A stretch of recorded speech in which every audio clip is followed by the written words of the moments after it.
Halo Bapak Ibu, selamat malam. Senang sekali saya bisa berjumpa, menyapa Bapak Ibu kembali di media sosial ini. Bapak Ibu, ketika mungkin kita sedang meminum segala sesuatu, misalnya kita meminum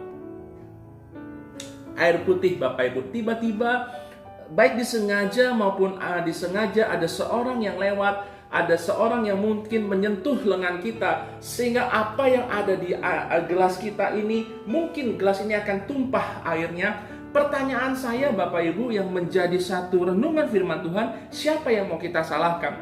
Tentu kita akan berkata orang itu sih yang salah. Tetapi Bapak Ibu perlu tahu satu hal, bahwa orang yang menabrak kita ataukah orang yang menyentuh lengan kita sehingga membuat air yang ada di dalam gelas ini tumpah, itu hanyalah faktor eksternal atau faktor dari luar yang ada. Kitalah yang memegang kontrol yang namanya gelas ini. Kita mungkin bisa menghindar, kita mungkin bisa membawa gelas ini supaya tidak terkena benturan satu dengan yang lain. Nah, lalu yang kedua, kalau ada pertanyaan kenapa yang tumpah itu adalah air putih, ya jelas karena memang isi di dalam gelas ini adalah air putih.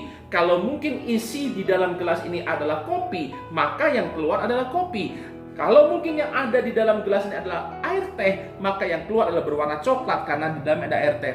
Nah, Bapak Ibu, begitu pula dengan kehidupan kita. Kalau saya mengibaratkan gelas ini berisi sebuah hati kita, apapun yang ada, mau terjadi benturan dari luar, mau terjadi permasalahan dari luar, seperti tadi orang menabrak kita secara sengaja tidak sengaja, mungkin kita menghadapi masalah, mungkin kita menghadapi tekanan. Yang memegang kendali, yang memegang gelas ini, yang memegang hati ini adalah kita sendiri. Nah, apa yang keluar dari hati ini tergantung isi hati ini. Kalaupun kita mengalami benturan, yang keluar justru yang negatif, berarti hati ini adalah hal-hal yang negatif. Makanya firman Tuhan katakan dalam Injil Markus pasal yang ke-7, kita akan sama-sama membuka Injil Markus pasal 7 ayat yang ke-21 dan 22, katakan begini. Sebab dari hati orang timbul segala pikiran jahat, percabulan, pencurian, pembunuhan, perzinahan, keserakahan, kejahatan, kelicikan, hawa nafsu, iri hati, hujat, kesombongan, kebebalan. Bapak Ibu bisa bayangkan kalau hati kita isinya semua seperti itu, terjadilah benturan dari luar, terjadilah masalah dari luar, yang harusnya kita bisa mengeluarkan hal-hal yang baik dari hati kita, justru yang keluar adalah hal-hal yang tidak baik. Makanya firman Tuhan Amsal 4 katakan, jagalah hatimu dengan segala kewaspadaan, karena disitulah terpancar kehidupan. Bukan Tuhan yang menjaga hati kita, tetapi kita sendiri harus bisa menjaga hati ini, mengisi pikiran kita, sehingga terjadi apapun juga kita bisa mengeluarkan perbendaharaan yang positif. Kalau ada masalah datang, bukan persungutan yang keluar, tetapi ucapan syukur yang keluar.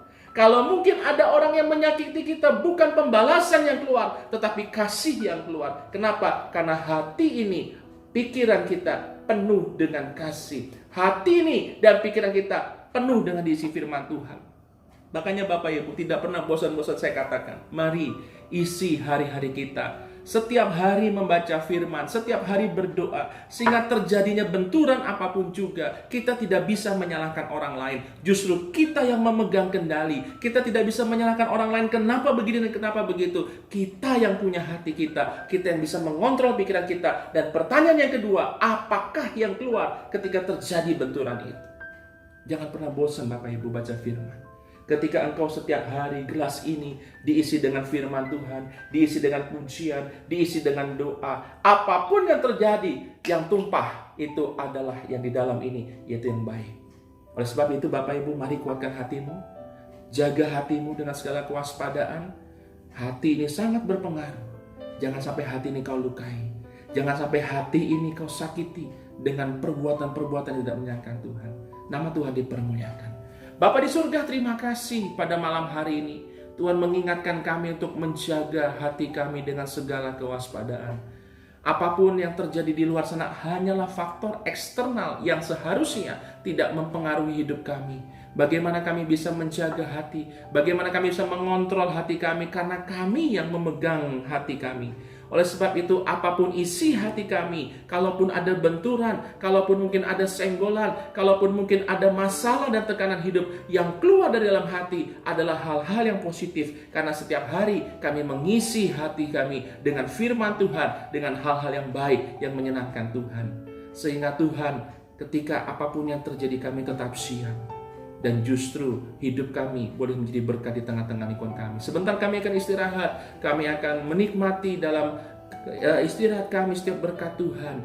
Jagai kami dan lindungi kami. Dan besok kami bangun dengan tubuh yang sehat. Nama Tuhan dipermuliakan. Terima kasih Tuhan. Dalam nama Tuhan Yesus kami berdoa, kami mengucap syukur. Haleluya. Amin.